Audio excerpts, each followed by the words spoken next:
시작하겠습니다. 631페이지 상가건물임대차 표준계약서입니다. 표준계약서가 두 개 있었죠. 상가건물임대차 표준계약서, 표준권리금계약서 두 개가 있는데, 표준권리금계약서는 국토부 장관, 상가건물임대차 표준계약서는 주어가 법무부 장관이라는 걸 좀 주의하시라고. 주어를 바꿔서 시험에 잘 냅니다. 2차 과목은 법무부 장관은 이렇게 되는데, 이걸 갖다가 국토부 장관은 법무부 장관과 협의하여 이렇게 말 바꾸면 X라고요. 권장할 수 있습니다. 이건 9억 초과하는 경우에도 적용된다고 했죠. 자, 그 다음에 5% 정감 청구인데 5%밖에 못 올린다. 올리는 거는 감액은 상한선이 없다.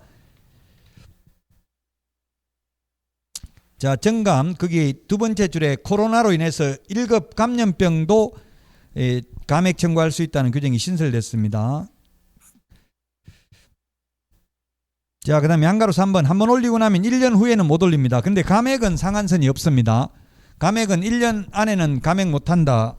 그런 거 없습니다. 1년에 10번도 감액 청구할 수 있습니다. 경계사정 변동이 있으면, 주변 시세가 다 내려가고 했으면. 그 다음에 양가로 4번. 이게 뭐냐면 양가로 4번 착한 임대인 운동인데, 양가로 4번 631페이지 맨 밑에 예를 들면 코로나로 세입자가 자꾸 깎아달라, 장사 안 돼서 좀 깎아주세요 해서 월세 100만 원인데 50만 원으로 깎아줬어요. 그 이제 코로나 끝나고 영업이 정상화됐습니다. 그럼 주인이 올리려고 하니까 깎아준 금액에서 1년에 5%밖에 못 올린다 이렇게 주장해버리면 주인이 아무도 처음부터 안 깎아주려고 하겠죠. 그래서 이제 정상화됐으면 원래 원상복구시키는 100만 원까지 올리는 거는 그냥 한 번에 다 올려도 상관없다. 깎은 금액에서 5%밖에 못 올리는 건 아니라고요. 이해되죠? 무슨 말인지. 맨 밑에 양가로 4번 착한 임대인 운동 많이 했잖아요. 이거 코로나 때문에 깎아줬으면 나중에 정상화됐을 때 올리는 거는 한꺼번에 다 올려도 상관없다. 원상복구 시킬 때 100만 원 될 때까지는. 632페이지 월차임 전환율입니다. 그 주택 상가 비교하는 프린터에 있죠. 주택의 경우에는 1할 또는 기준금리 더하기 2% 중에서 낮은 비율을 초과할 수 없고, 상가는 1할 2푼 또는 기준금리 곱하기 4.5배 중에서 낮은 비율을 초과할 수 없습니다. 지금 기준금리는 1.25%입니다. 현재. 632페이지 맨 위에 3번에 박스에 1번, 2번 있잖아요. 박스에 1번, 2번 있는 거. 1할 2푼, 그 다음에 기준금리 4.5배 둘 중에 낮은 비율을 초과할 수 없습니다. 낮은 비율 밑줄 치놓으세요. 두 번째 줄에 낮은 비율이라고 되어 있잖아요. 낮은 비율. 지난주에 주택의 경우 주인이 직접 살겠다 해놓고 안 살고 다른 데 세를 놓으면 높은 금액 손해배상해야 된다 했죠. 큰 금액. 근데 전부 다 지금 낮은 금액입니다. 전대차 준용.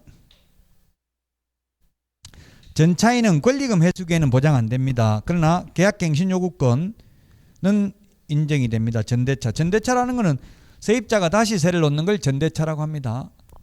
전대차도 전차인도 계약갱신요건을 행사할 수 있습니다. 그러나 전차인은 권리금 회수기에는 보장 안 됩니다. 자, 그 다음에 상가건물임대차 분쟁조정위원회입니다. 오늘 아침에 그 텔레비전에 그 계약 날짜 잘못 쪄가지고 200년 계약한 거, 이거 그 변호사가 분쟁조정위원회의 조정을 일단 한번 먼저 신청해 보라고 하더라고요. 변호사도 명확하게, 변호사들한테는 상담하려면 어디다 상담해야 되냐면 법률구조공단 132번입니다. 전화번호. 법률구조공단에 물어보면 그 변호사들이 공익변호사들 사법고시 걸려가지고 아직 군대 가는 거 대신에 그 근무하는 사람들이거든요. 영혼이 순수해요. 그냥 있는 그대로 답해줘요. 자기 생각을 그냥 그대로 답해준다고요. 근데 변호사들한테 물어보면 승소할 것 같습니까? 해보면 예, 해볼 만한데요 하고 해주고, 나중에 승소 안 해도 변호사비는 다 받잖아요. 그래서 변호사들 돈이 안 되니까 다니면서, 예를 들면 지금 분양권 전매 안 되는데 불법으로 전매를 했어요. 그 소송해라. 그러면 주인한테, 원주민들한테 예를 들면 입주권 딱지는 거 팔았어요. 소송해가지고 그냥 무효로 해가지고 계약 취소 내지 무효로 해가지고 돈 받은 거 돌려줄 테니까 이자 치가지고 소유권 돌려달라 뭐 이런 식으로 해서 소송 제기를 하면, 지금 대법원 판례는 계약은 효력은 있다. 처벌은 되지만 효력은 있다라고 지금까지는 보고 있거든요. 근데 하급심에서는 계약 취소할 수 있다 이런 판례도 있어요. 그러다 보니까 변호사들이 그 굉장히 소송을 많이 부추기겠어요. 그러니까 뭐 피곤하니까 산 사람이 다시 돈 더 주고 이런 경우도 많다고요. 합의하려고. 왜냐하면 지금 딱지를 팔았는데 예를 들면 그 대토권을 팔았다고 신도시 하는데 근데 그때 팔 때는 싸게 파는데 지금 뭐 몇 년 지나고 나니까 한 10년 지난 경우도 있거든요. 평택 고덕 신도시 이런 데 많아요. 고덕은 지금 20년이 다 돼가요. 그 딱지를 판 지가. 그러니까 당연히 가격이 많이 올라갔겠죠. 그러니까 뭐 판 사람이 이제 막 소송 제기하고 이런 게 많아요. 소송하면 피곤하거든요. 어쨌든 일단 소송을 당하면 계속 왔다 갔다 하고 피곤해요.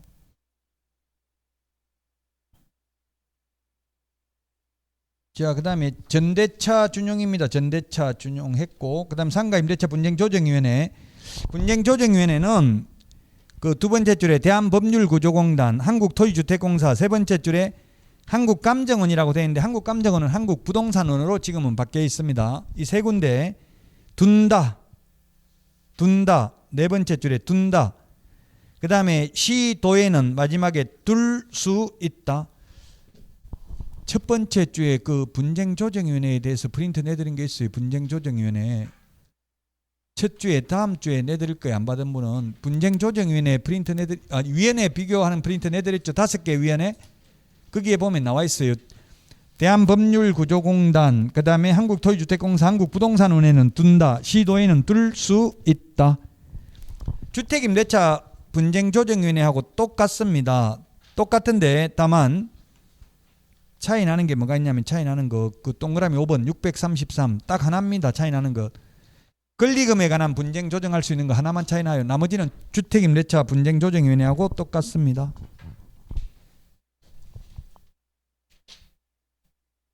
(634페이지) 편면적 강행규정이다. 편면적 강행규정. 임차인에게 불리한 건 효력이 없다. 즉 6개월 계약 체결했으면 임차인, 세입자는 6개월의 유효함을 주장할 수 있고 주인은 6개월 계약했다고 6개월 만에 내보낼 수는 없다. 최단기가 1년이니까 이걸 편면적 한쪽에만 강행 규정이다. 그 634페이지 맨 밑에 주택하고 상가 비교를 해놨네요. 이 표에. 이런 게 중요한데 제가 프린트 이거보다 더 자세하게 비교한 거 내드렸습니다. 상가, 주택, 임대차 항상 모든 과목 다 비교하는 게 중요하다. 자, 경공매입니다. 경공매. 경매는 경쟁매매를 경매라고 합니다. 경매. 경쟁매매를 경매라고 한다. 경매. 경쟁매매를 경매라고 하는데 경쟁매매는 다수의 매수 희망자에게 매수 청약을 하게 하고 그 중에서 가장 높은 가격으로 매수 청약을 한 자에게 매도 승낙을 함으로써 이루어지는 매매계약 형식을 경매라고 합니다.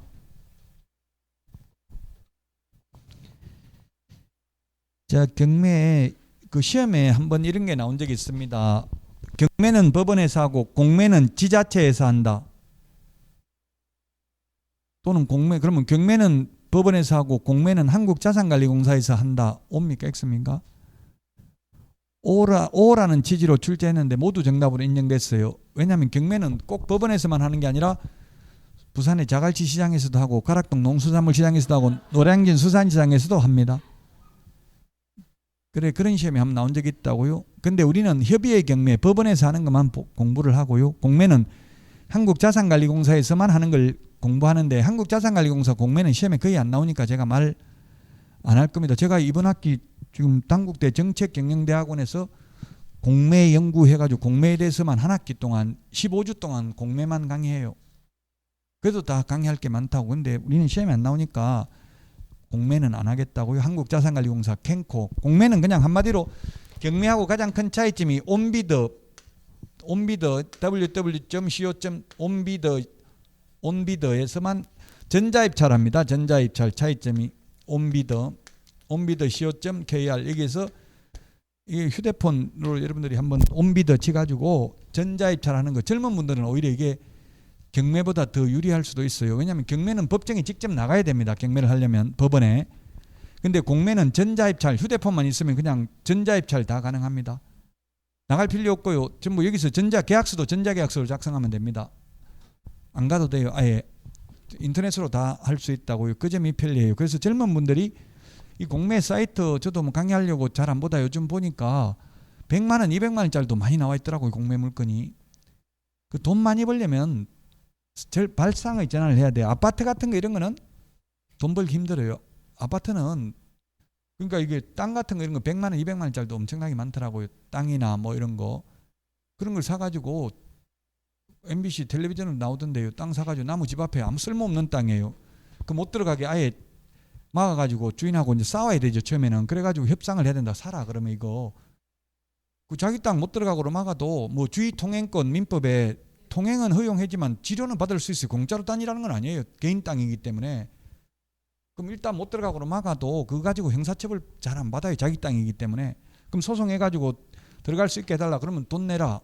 이런 식으로 해가지고 하다 보면 막 귀찮으니까 피곤하니까 살 가능성이 많잖아요. 그 다니는 사람들이.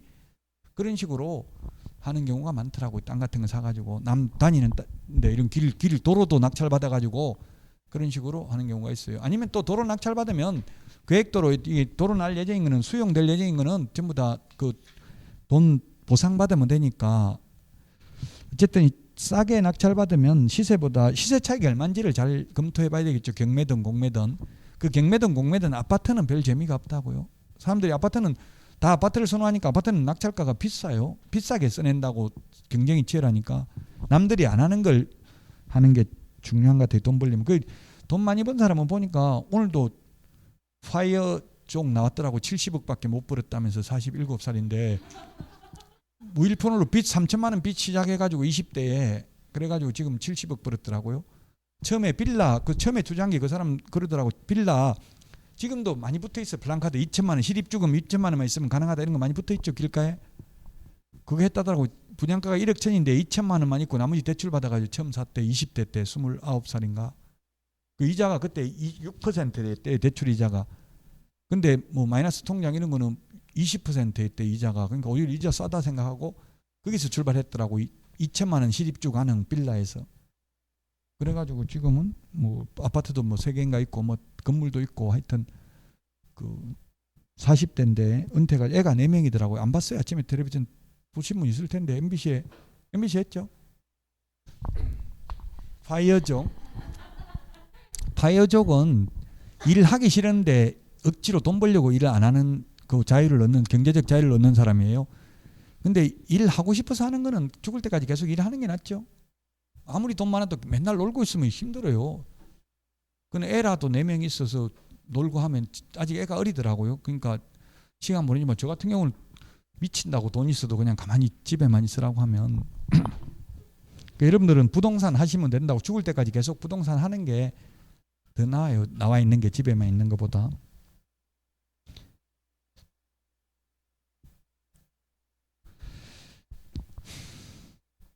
자, 경매의 종류는 강제경매, 임의경매 2개가 있는데요. 강제로 하는 경매가 강제경매, 임의로 하는 게 임의경매인데 뭐가 돈 받기 더 쉬워요? 채권자 입장에서 보면 임의경매입니다.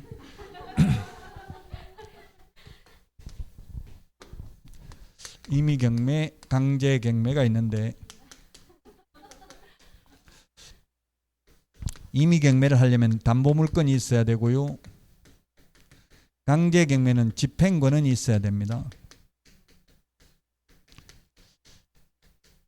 쉽게 말하면 전세권은 전세금 안 내주면 별도 소송할 필요 없이 곧바로 경매 넘길 수 있습니다. 전세권이 가지고 있는 담보물건의 성질에 의해서. 그러나 임차권은 채권이기 때문에 주인이 돈 안 내주면 임차보증은 반환 청구 소송을 제기해서 승소 판결문을 받아가지고 강제경매를 신청할 수 있어요. 근데 이 강제경매 승소 판결문 받는 순간 재산 다 빼돌려버리면 사실상 받기 힘들죠.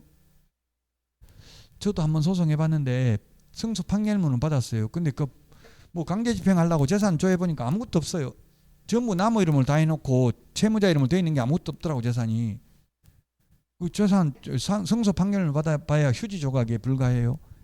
그래서 재판하기 전에 판결 받기 전에 먼저 몰래 가압류부터 해놔야 돼. 그 사람 재산 있는 걸 찾아내가지고. 재산 없으면 소송해봐야 소용없다고요. 그러니까 이 강제경매는 돈 받기가 쉽지 않다는 이야기예요. 이 임차권은 그래도 집이 있으면 그 집을 가압류해 놓으면 되지만 그냥 차용증 받고 돈 빌려준 거 이런 거는 사기치려고 맘먹는 사람은 아예 재산 다 빼돌리고 자기 재산 하나도 없다고 남의 이름으로 다 해놓고 부인 이름으로 배우자 이름으로 돌려놓으면 그 배우자 거 청구할 수 있어요? 없어요? 원칙이 없죠. 지금 전두환 전 대통령 연희동 집도 그 공매 넘어가는데 일부 전두환 전 대통령이 승소했어요. 그 측이. 왜냐하면 이미 옛날에 대통령 하기 전부터 이순자 여사 명의로 이미 명의를 옮겨놨기 때문에 그거는 부부 별산제니까 청구할 수가 없다는 이야기예요. 근데 만약에 어디서 청구 들어오니까 통보 막 독촉하고 이러니까 그때서야 명의를 넘기면 그건 형법상 채권 멘탈죄에 해당될 수 있고요. 민법상 사회행위 취소 소송이 대상이 될 수 있어요. 그러니까 미리 여러분들도 부동산 하면서 사기치려고 마음먹으면 재산 다 배우자 앞으로 돌려놓고 시작하라고요. 그러면은 뭐 손해배상 해줄 일이 없어요. 재산 하나도 없으면 끝이잖아요. 근데 사기 안 치고 평생 편하게 하는 게 낫죠. 사기 치가지고 뭐 얼마나 떼돈 벌 거 아니면. 집행권은 대표적인 게 판결문입니다. 판결문. 우리는 자력구제가 안 된다고 그냥 누가 하나 때렸다고 같이 때리면 쌍방폭행으로 둘 다 처벌받죠. 그러니까 자력구제는 안 되고 강제력을 행사하려면 집행권은 국가만 한다고. 국가 권력, 공권력만이. 그 집행권은 판결문이 있어야 된다. 여기는 이 경매 매수 신청들이 합해가지고 한두 문제 나오는데요. 특히 경매는 굉장히 내용이 어렵습니다. 방대합니다. 330개 조문입니다. 한 문제 나올까 말까인데 한 문제는 나옵니다. 나올까 말까는 아니고. 그러니까 기출문제 위주로 볼 수밖에 없다고. 자세한 거 다 못하고.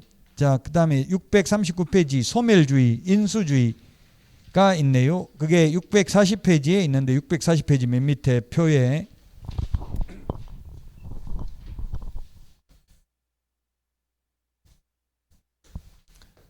소멸주의, 소멸, 삭제 또는 소재라고도 합니다. 소재, 손톱 소재한다. 깨끗하게 지워진다는 이야기죠. 경매 넘어가면 다 말소되는 게 소재주의고요. 인수주의. 경매 넘어가도 매수인이 즉 낙찰자가 떠안아야 되는 게 인수되는 겁니다. 대표적으로 인수되는 게 뭐가 있다고 했어요? 유치권 인수됩니다. 단 유치권은 경매 신청 기입 등기 전까지 유치권을 취득해야 됩니다. 즉 점유하고 있어야 됩니다. 그 다음에 분묘기지권, 양평 흑염소 사건 이야기했죠. 이 분묘기지권은 경매로 낙찰받아도 묘 이장 못합니다. 마음대로 인수됩니다. 떠안아야 됩니다. 그 다음에 법정지상권입니다.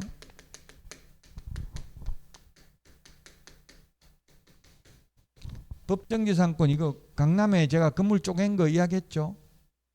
안 했어요? 했어요? 안 했어요? 강남에 건물 반으로 쪼갠 거 안 했어요? 이게 어떤 일이 있었냐면은 그 경매에서 공매였던 것 같은데 공매 한국자산관리공사 공매 사건이었는데 강남에 5층짜리 건물을 반으로 쪼개버렸어요. 어떻게 이럴 수가 있었냐면은 이게 이제 각각 소유 이게 가벌병이 아들입니다. 아버지가 상속을 해줬어요. 죽으면서 이렇게 각각 지분별로 건물은 장남한테 상속해주고요.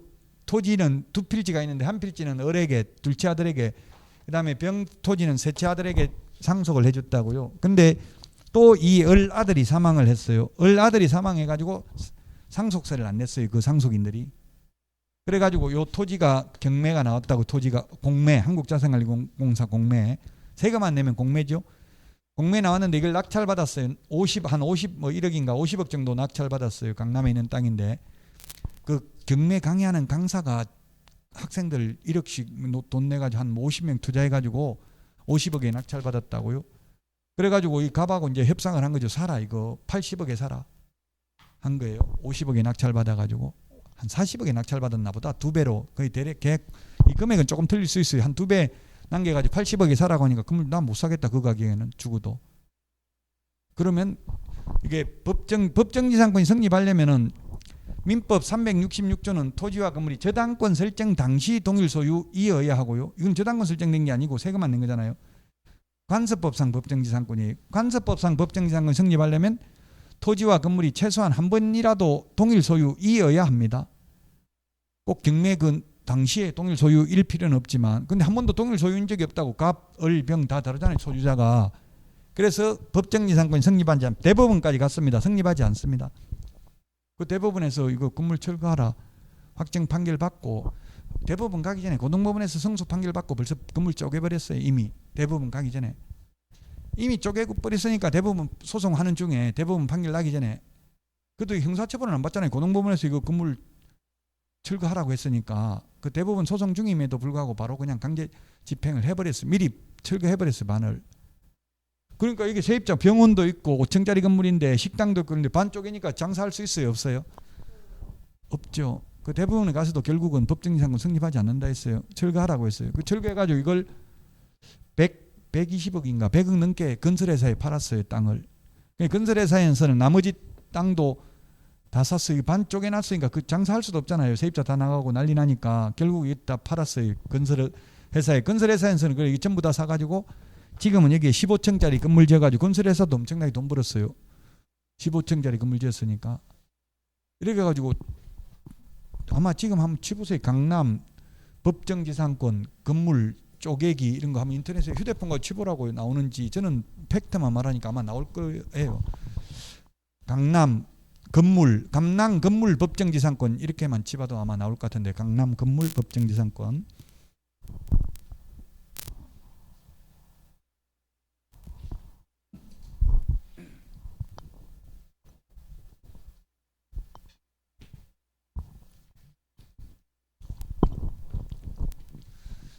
못 찾았어요 아직? 뭐라고 치는데요? 그렇게만 치도 강남 법정지상권만 치도 나와요? 건물 쪼갠 거 나오죠? 처음 있었어요. 우리나라 역사상 엄청나게 뉴스에 나오고 난리 났었어요. 이게 뭐 이런 세상에 건물을 반 쪼개는 게 어디 있냐 막 하고, 모르는 사람, 법을 모르는 사람은 법정지상권 인정 안 되면 내 땅에 왜 건물 지어놨냐 철거해라 소송해가지고 승소 판결만 받으면 건물 반 쪼개가지고 철거해버렸다고요. 그거 한번 읽어보세요. 쉬는 시간에 공부. 법정지상권 민법 시험에 반드시 한 문제 나와요. 민법 366조가 나오거나 간섭법이 나오거나 둘 중에 하나는 나오죠. 민법 시험에. 강남 법정지상권 이렇게만 쳤어요. 예, 그렇게 쳐가지고 한번 검색해서 읽어보세요.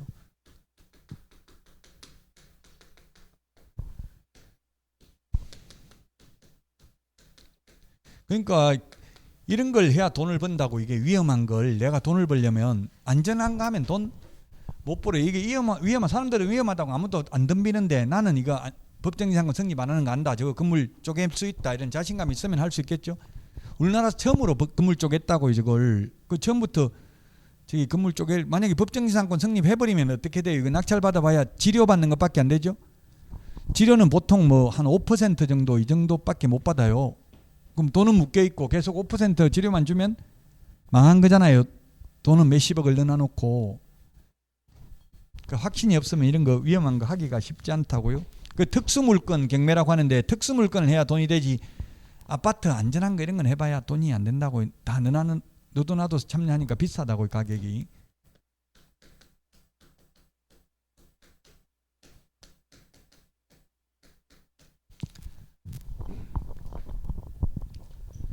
자, 무조건 인수됩니다. 이거는 떠안아야 됩니다. 그래서 법정지상권 성립하면 아까 말했지만 그 토지 낙찰 받아봐야 이거 법정지상권 성립한다고 하면은 지료, 땅 사용 대가만 받는 거지 돈만 묶여 있는 거잖아요. 완전 망한 거라고요. 이게 위험하다고 굉장히. 그래서 이거는 세 가지는, 이 세 가지가 다 물건입니다. 물건인데 배당을 안 해줘요. 배당을 안 해주니까 그냥 말소시킬 수는 없고 인수된다고요. 물건인데 배당을, 유치권자도 경매 신청은 할 수 있지만 우선 면제권은 없죠. 유치권자 배당은 안 해준다고요. 다만 강력한 우선 면제적 효력이 있을 뿐입니다.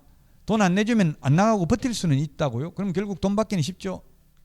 내보내려면. 근데 우선 면제권 배당은 안 해준다. 그러니까 인수된다. 분묘기지권도 마찬가지고요. 이거는 다 배당이 됩니다. 배당이 되니까 말소입니다. 이거는 건조당권자 순서에 따라 배당은 해주잖아요.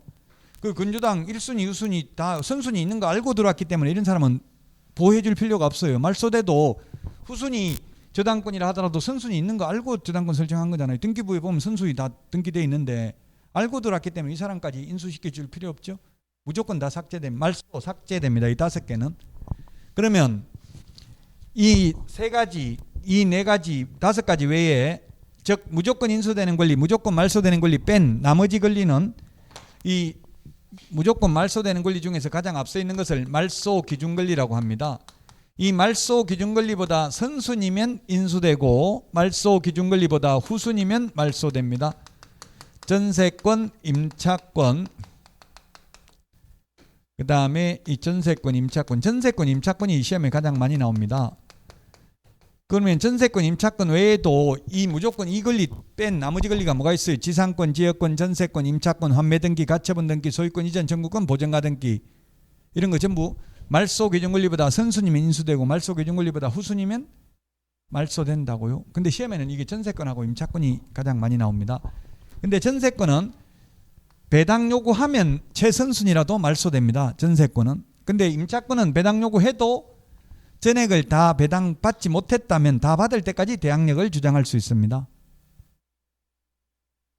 대부분은 현실적으로는 거의 이 말소 기준 권리보다 뒤에 있는 임차권들이 많죠. 대부분이. 그래서 경매 넘어가면 이 세입자들은 방 빼야 됩니다. 원칙적으로 소멸합니다. 단 대항력 있는 임차권은 그러하지 아니하다. 대항력이 있다는 말은 말소 기준 권리보다 앞서 있는 최선순위 임차권만 대항력이 있습니다.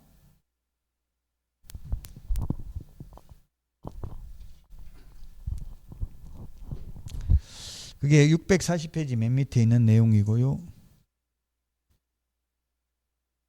자, 그 다음에 641페이지 경매 절차가 나와 있네요. 경매 절차.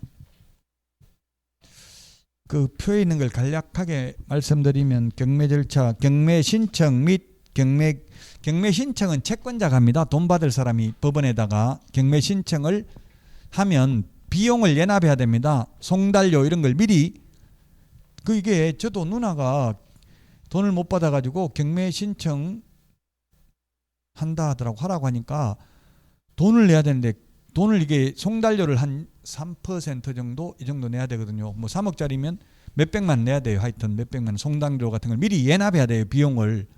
그러니까 누나가 돈도 못 받는데 이거까지 내가 또 떼이면 어쩌냐. 안 한다더라고. 돈 내라고 하니까 예납을 해야 되니까 비용을.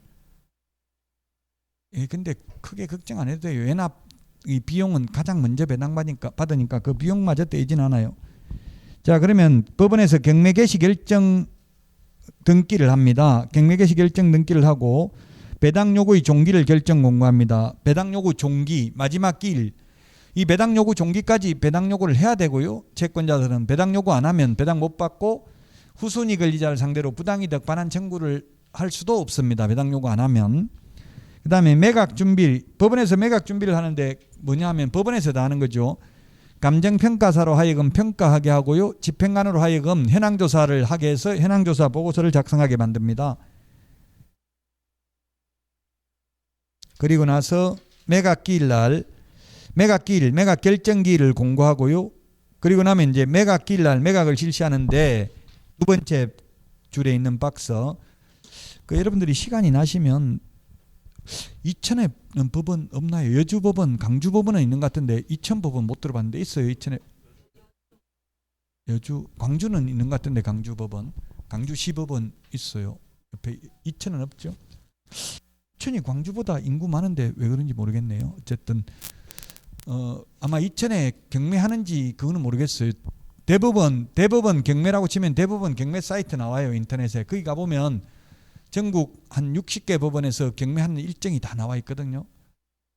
꼭 한번 갔다 오세요. 시험 보기 전에. 지금 낮에 보고 그날 밤에 수업 들으면 되잖아요. 법원에 가보고. 여주세요. 가봤어요. 법원에 경매하는 거. 꼭 보시라고. 이거 한 10시에 시작하죠. 10시에. 10시부터 한 2시간만 있으면 되잖아요. 12시 되면 거의 끝나죠. 10시에 시작해서 이제 매각 실시 이게 매각기일 날 그때 이제 법정에 가보면 그럼 법정에 가본 신문도 있는데 안 가봤으면 꼭 한번 가보고요. 계속 가보면 거기서 일어나는 일을 다 그냥 이론 그 실전을 봐야 돼. 여러분들이 손님 오면 입찰 대리를 해줄 수 있는데 해주려면 뭔가 실질적인 건 눈에 본 걸 설명해야 되죠. 이론적으로만 설명하는 게 아니라 그러니까 꼭 가보시라고요. 한번 가보면 법정에 들어가면은 저는 서울중앙지방법원은 한 300명, 400명 정도 들어가요. 300, 400명 정도. 서울중앙지방법원은 커요. 매일 해요. 거의. 근데 아마 여주는 매일은 안 할 거예요. 요일이 있을 거예요. 하는 요일이. 수원지방법원 이런 데는 한 80명 들어가더라고요. 법원에. 그 수원지방법원은 진짜 별로 안 좋은 게 차가 들어가면 계속 들어가라고, 경비 쓰는 사람이 무조건 차 들어오라고 그래. 그 들어가면 자리가 없어요. 그 지하까지 내려갔다 한번 돌고 나오면 1시간 걸려요. 자리 어디 있는지 보고 뭐 또 나가야 돼. 나가가지고 그 앞에 주차장에 한 2만 원씩 이렇게 1시간에 주차비가 그 바로 법원 앞에. 그러니까 차 안 가져가야 되겠더라고. 차 안 가져가려 했는데 지하철도 없어요. 수원지방법원이. 특이하더라고. 다른 데 오히려 서울중앙지방법원 이런 데는 주차할 수 있는데 수원은 진짜 주차하기 힘들어요. 수원지방법원은.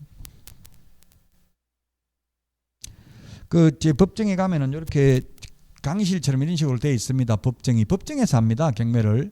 그럼 이게 교탁처럼 이런 게 있어요. 이걸 법대라고 그래요. 법대. 집행관이 마이크 잡고 한 30분 잔소리해요.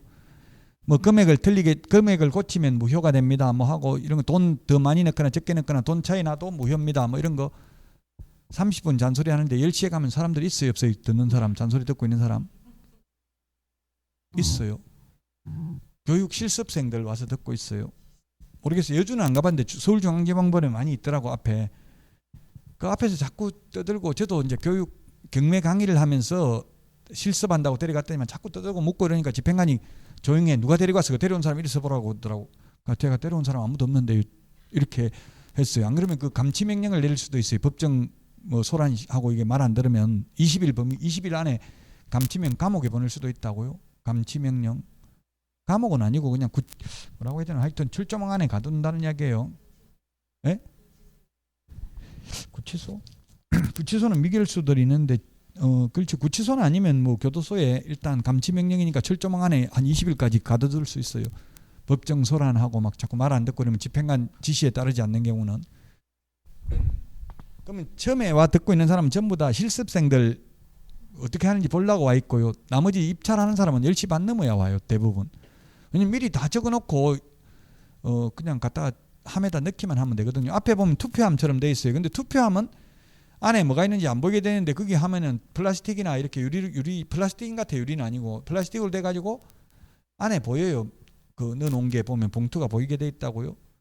그리고 또 이게 투표소처럼 안에 커튼치 가지고 그 안에 들어가서 입찰표 적으라고 돼 있어요. 그러면 뭘 하냐면 입찰표, 이렇게 돼 있는 입찰표 금액 적는 게 있고요. 그 다음에 입찰 보증금 봉투, 편지 봉투처럼 이게 돈 넣고요.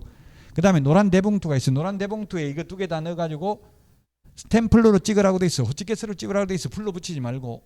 왜냐하면 10시에 시작해가지고 1시간 지나기 전에는 마감을 못 한다고 돼 있거든요. 그럼 11시에 마감하면 되는데 또 논란의 여지가 있으니까 11시 10분에 개찰 봉투를 뜯어요. 그 뜯으려면 호치케스로 돼 있어야 빨리빨리 그 뜯을 수가 있겠죠. 그냥 그 함을 뒤집어 가지고 다 꺼내 가지고 이제 사건 번호별로 쭉 그 정리를 해 가지고, 직원들도 몇 명 있어요. 돈 세는 기계도 갖다 놓고 직원 여자분들도 있더라고. 돈 이제 보증금 맞는지 보려고. 그 일부러 가짜 그 입찰 대리하면 사기치는 게 굉장히 많아요. 일부러 돈을 만원 덜 작게 넣고 이렇게 해가지고 무효로 만들어 버려요. 그러면은 예를 들면 1억 써낸 사람이 무효가 됐어요. 그러면 9,900만 원 나는 써냈어요. 입찰 대리를 하면서. 예를 들면 9,990만 원 써냈는데 이 사람이 무효가 돼가지고 1등이 되면 기분 좋잖아요. 위임한 사람은 야, 재수 좋아가지고 이 사람은 무효돼가지고 내가 1등 됐다 이러면 기분 좋아할 거 아니에요. 차이 많이 나면, 이게 1등하고 2등하고 차이 많이 나면 왜 이렇게 비싸게 써냈냐 하고 요거도 먹잖아요. 입찰 대리 해주는데. 그래서 일부러 이렇게 바지 입찰이라고 그래요. 바지 입찰 많이 해요. 바지 입찰을 금액을 틀리게 넣어버리면 무효가 되니까. 그러니까 남한테 맡기지 말고 내가 직접 해야 된다고. 남한테 맡기면 사기를 많이 친다고요. 일부러. 왜냐면 비싸게 낙찰 받아줘야 보수를 받잖아요. 대행 보수를 받으니까. 물론 낙찰 못 받아주더라도 법적으로는 보수를 받게 돼 있지만 현실적으로는 받기가 쉽지 않거든요. 우리도 계약 성사 안 되면 중개보수도 못 받는 것처럼 매수 신청 대리의 경우는 낙찰 못 받아주더라도 50만 원 받을 수 있어요. 상담 및 권리분석 보수 50만 원, 또 매수인이 되지 못한 경우도 50만 원, 실비 30만 원까지 최대 130만 원까지 받을 수는 있어요. 이론적으로는. 근데 현실적으로는 그렇게 잘 안 주려고 하니까 그냥 무조건 높게 써가지고 낙찰 받아준다고요.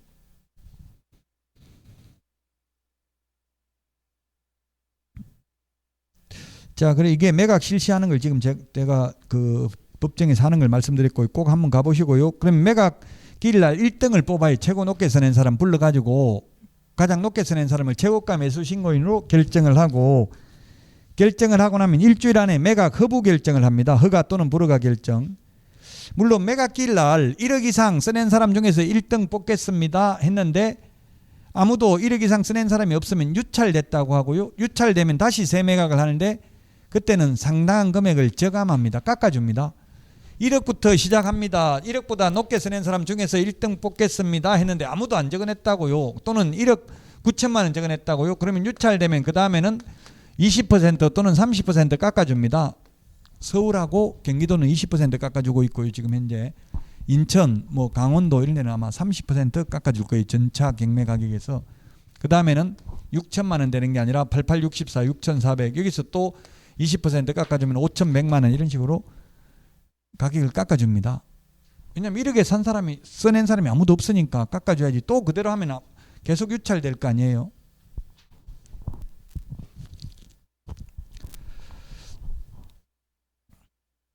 자, 그 다음에 매각 허부 결정을 하는데 만약에 농지의 경우 매각 허부 결정 기일까지 농지 취득자익증명 제출 안 하면 불허가 결정이 납니다. 매각 불허가 결정이 나면 또 새매각을 하는데 매각 불허가 결정이 나서 새매각할 때는 가격 깎아주지 않습니다.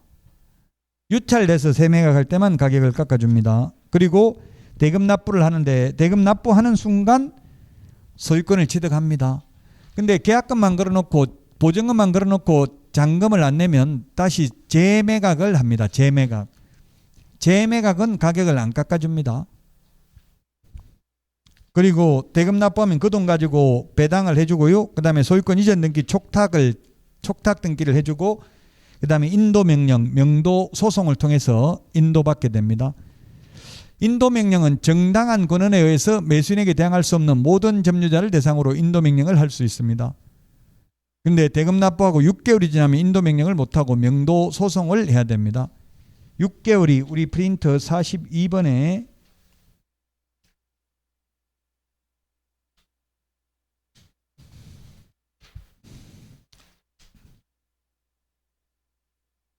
10번에 있네요. 42번에 10번. 인도명령 신청 기한 6개월 이내 해야 되고 6개월 넘으면 명도 소송해야 된다고 42번에 10번.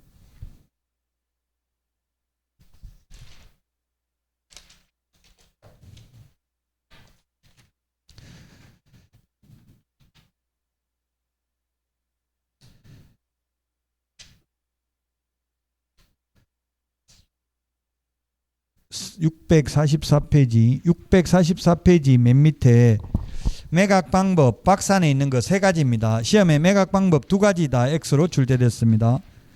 호가 경매, 기일 입찰, 기간 입찰 3가지가 있어요. 근데 현실적으로 아마 여주법원에 가보면 호가 경매는 안 할 거예요. 호가 경매가 뭐냐면 불을 호자 가격가자 입으로 불러가면서 높여가는 방식입니다. 옛날에는 했었어요. 하다 보니까 법정에 전부 조폭들만 와서 앉아 있는 거예요. 그래서 옆에서 입 부르려고 하니까 입 한 번만 더 움직이면 나중에 입을 찢어버리겠다 이러니까 공정한 경쟁이 안 됐어요. 그래서 기일 입찰, 입찰표를 문서로 써내도록 했다고요. 근데 지금 또 부활됐습니다. 호가 경매가. 이론적으로는 호가 경매를 할 수는 있습니다. 현실적으로 안 하고 유체 동산에 대해서만 호가 경매를 하고 있어요. 전두환 전 대통령 회고록에 보니까 난 돈 29만 원밖에 없어가지고 진돗개도 공매에 20만 원에 넘어갔는데 이웃집 아주머니가 20만 원에 낙찰받아가지고 다시 키우라고 줘서 고맙게 잘 키웠다 이렇게 적어놨더라고요. 그게 호가 경매를 했대. 호가 경매. 자기 집에 와가지고 집행관이 자 이 진돗개 살 사람 10만 원부터 하겠습니다. 부르세요 살 사람 하니까 누가 10만 원 하니까 옆에서 15만 원 그럼 내가 20만 원 해가지고 20만 원에 낙찰받았대요. 그게 호가 경매. 유체동산 빨간 딱지 붙여가지고 뭐 텔레비전 이런 거 넘기잖아요. 경매를 하잖아요. 그게 호가 경매를 한다고요. 부동산에 대해서는 현재 하지는 않고 있어요. 근데 시험에 2가지 방법이다. X 3가지 방법이라고 출제됐답니다.